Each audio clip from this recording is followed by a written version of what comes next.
Rukyatul Hilal untuk menentukan 1 Zulhijjah 1446 Hijriah dilakukan di Palembang, Sumatera Selatan. Berdasarkan data hisab, matahari terbenam pada pukul 17.58 menit 04 detik waktu Indonesia Barat, sementara hilal terbenam pada pukul 18.08 menit 41 detik. Azimut matahari tercatat pada posisi 291 derajat 21 menit 14 detik, dan azimut bulan di 297 derajat 08 menit 59 detik. Ketinggian hilal berada di 1 derajat 55 menit 24 detik di atas ufuk mar'i, dengan durasi tampak selama 10 menit 37 detik.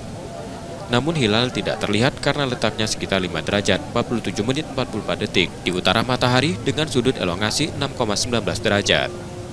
Berdasarkan hasil tersebut, 1 Zulhijjah 1446 Hijriah di Palembang ditetapkan jatuh pada 29 Mei 2025. Hasil ini kemudian dilaporkan ke Kementerian Agama sebagai bahan pertimbangan dalam sidang isbat penetapan Hari Raya Idul Adha atau 10 Zulhijjah. Hasil sidang isbat memutuskan Hari Raya Idul Adha jatuh pada Jumat 6 Juni 2025. Kemudian ketinggian hilal 1 derajat 55 menit 24 detik di atas ufuk mar'i.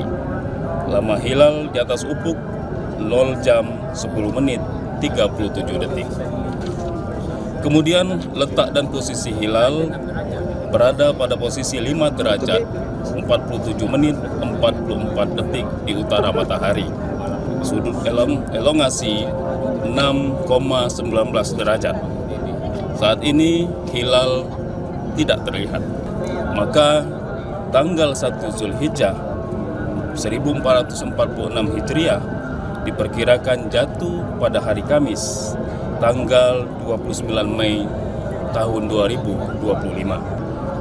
Saudara sekalian, penetapan tanggal 1 Zulhijjah 1446 Hijriah yang ada hubungannya dengan Hari Raya Idul Adha 1446 Hijriah menunggu pengumuman resmi dari Menteri Agama Republik Indonesia. Sementara itu, Muhammadiyah juga menetapkan 10 Zulhijjah 1446 Hijriah jatuh pada 6 Juni 2025.